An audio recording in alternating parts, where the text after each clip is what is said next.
क्यों digital India ने कैसे संभव किया है, इसका शानदार उदाहरण है डिजी लॉकर।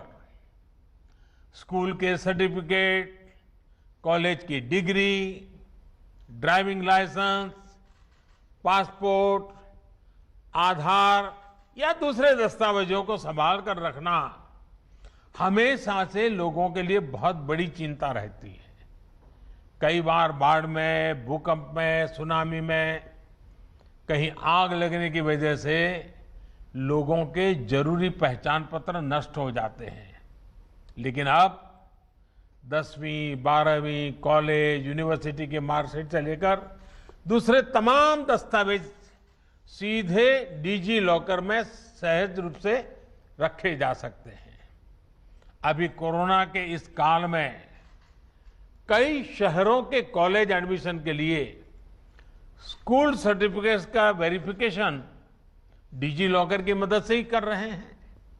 साथियों, ड्राइविंग लाइसेंस हो, बर्थ सर्टिफिकेट हो, बिजली का बिल भरना हो, पानी का बिल भरना हो, इनकम टैक्स रिटर्न भरना हो, इस तरह के अनेक कामों के लिए अब प्रक्रियाएं डिजिटल इंडिया की मदद से बहुत आसान, बहुत तेज हुई है। और गांवों में तो ये सब अब अपने घर के पास सीएससी सेंटर में भी हो रहा है।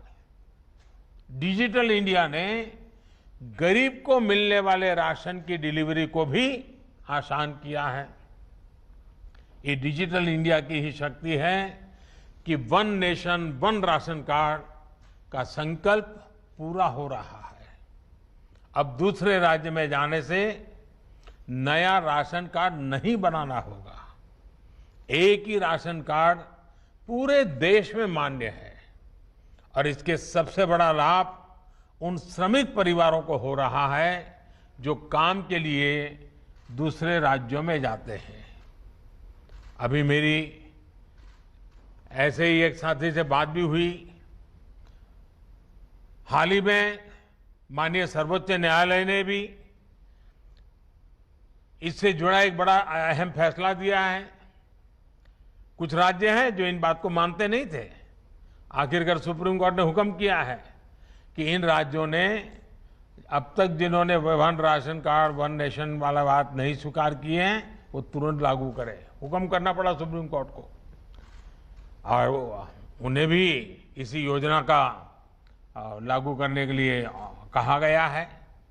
मैं इस फैसले के लिए सुप्रीम कोर्ट का भी अभिनंदन करता हूं, क्योंकि ये गरीबों के लिए है, मजदूरों के लिए है, अपने स्थान से बाहर जिनको जाना पड़ रहा है उनके लिए है। और अगर संवेदनशीलता है तो ऐसे काम को प्राथमिकता तुरंत मिलती है। साथियों, डिजिटल इंडिया आत्मनिर्भर भारत के संकल्प को मजबूत से आगे बढ़ा रहा है। डिजिटल इंडिया उन लोगों को भी सिस्टम से कनेक्ट कर रहा है जिन्होंने कभी इसकी कल्पना भी नहीं की थी। अभी कुछ और लाभार्थियों से मैंने बात की है। वो बड़े गौरव और संतोष के साथ बता रहे थे कि डिजिटल समाधान से कैसे उनके जीवन में बदलाव आया है।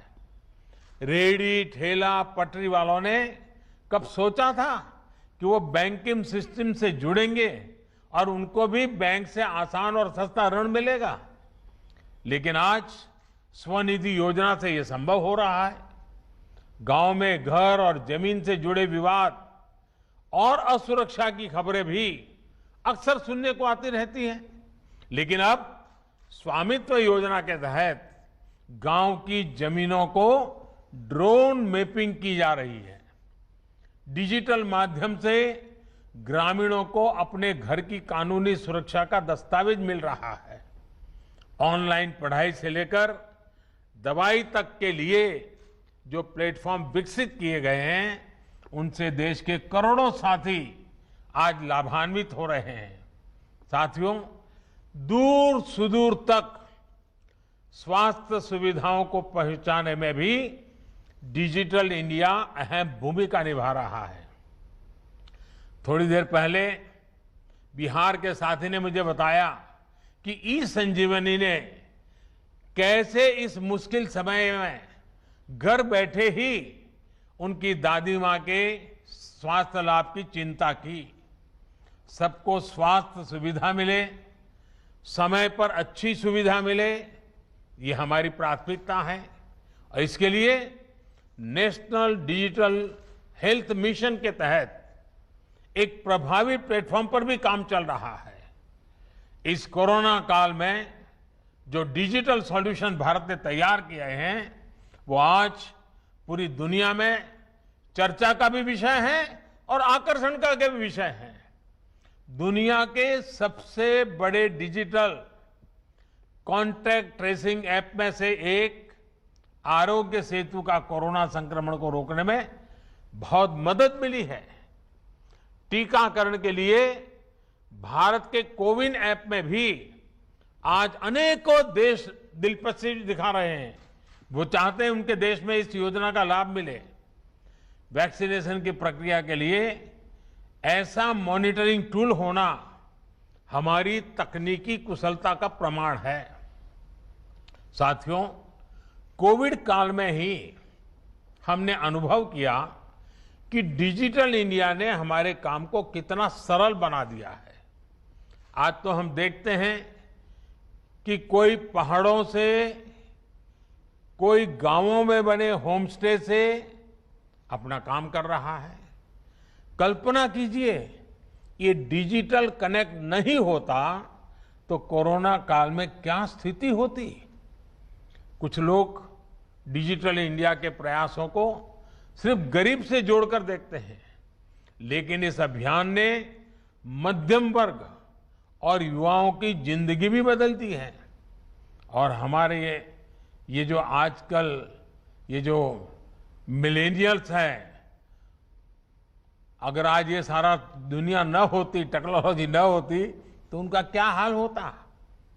बिना सस्ते स्मार्टफोन, सस्ते इंटरनेट और सस्ते डेटा के उनके डेली रूटीन में जमीन आसमान का अंतर होता। इसलिए मैं कहता हूं, डिजिटल इंडिया यानी सबको अवसर, सबको सुविधा, सबकी भागीदारी। डिजिटल इंडिया यानी सरकारी तंत्र तक हर किसी की पहुंच। डिजिटल इंडिया यानी पारदर्शी, भेदभाव रहित व्यवस्था और भ्रष्टाचार पर चोट। डिजिटल इंडिया यानी समय, श्रम और धन की बचत। डिजिटल इंडिया यानी तेजी से लाभ, पूरा लाभ। डिजिटल इंडिया यानी मिनिमम गवर्नमेंट, मैक्सिमम गवर्नेंस। साथियों, डिजिटल इंडिया अभियान की एक और खास बात रही है कि इसमें इंफ्रास्ट्रक्चर के स्केल और स्पीड दोनों पर बहुत बल दिया गया। देश के गांवों में करीब 2.5 लाख कॉमन सर्विस सेंटर ने इंटरनेट को वहां भी पहुंचाया जहां कभी ये बहुत मुश्किल माना जाता था। भारत नेट योजना के तहत गांव-गांव ब्रॉडबैंड इंटरनेट पहुंचाने के लिए मिशन मोड पर काम चल रहा है। पीएम वाणी योजना से देश भर में ऐसे एक्सेस पॉइंट बनाए जा रहे हैं जहां कम से कम कीमत में ब्रॉडबैंड वाईफाई इंटरनेट उपलब्ध हो सके। इससे विशेष रूप से हमारे गरीब परिवार के बच्चों को, युवा साथियों को ऑनलाइन शिक्षा के अवसरों से जोड़ने में मदद मिलेगी।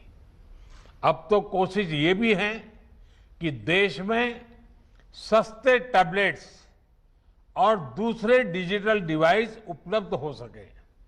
इसके लिए देश और दुनिया की इलेक्ट्रॉनिक्स कंपनियों को पीएलआई स्कीम की सुविधा दी गई है।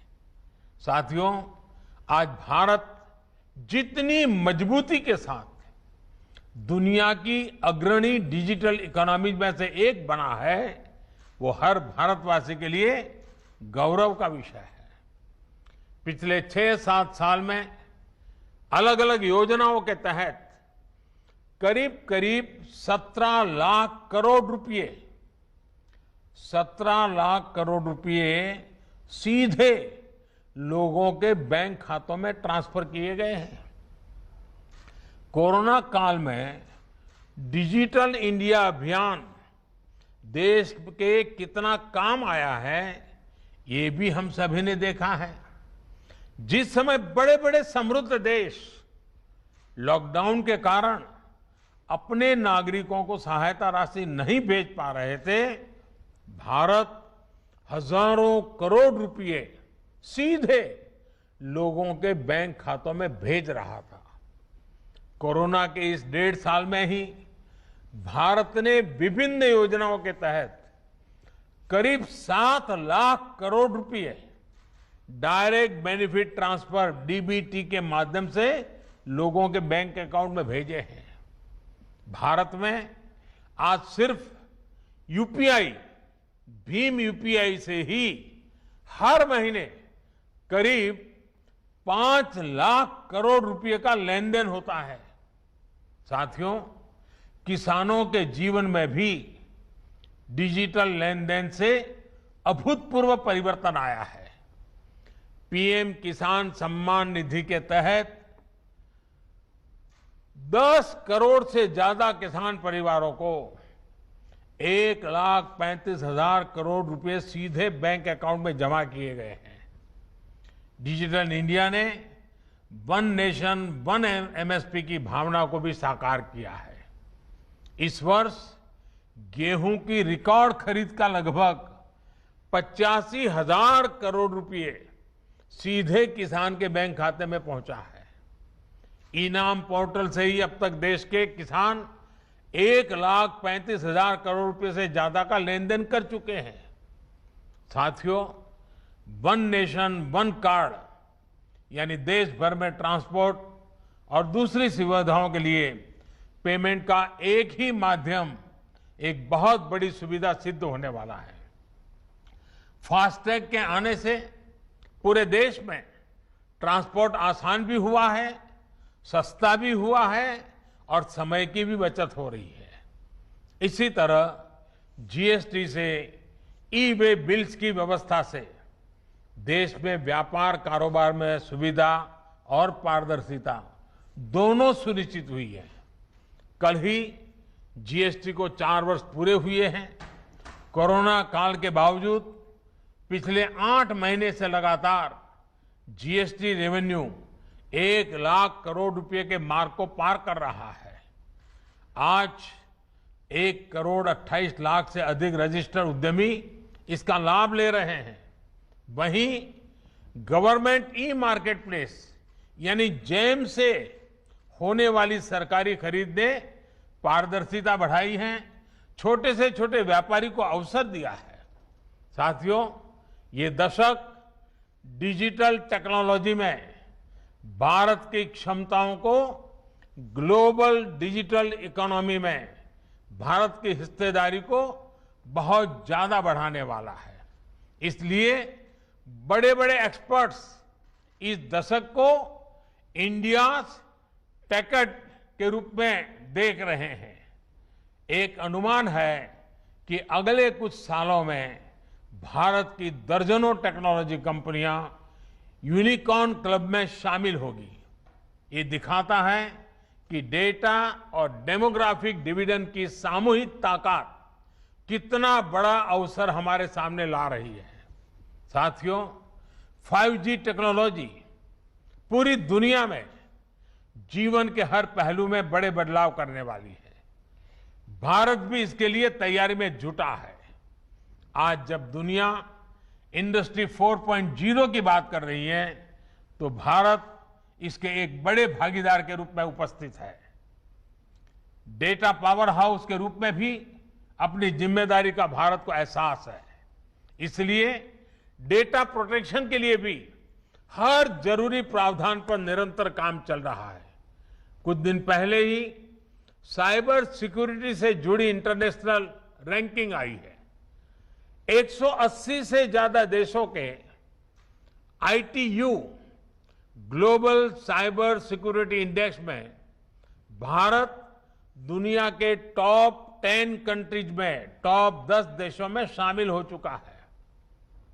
साल भर पहले तक हम इसमें 47वीं रैंक पर थे, करीब करीब 50। साथियों, मुझे भारत के युवाओं पर, उनके सामर्थ्य पर पूरा भरोसा है।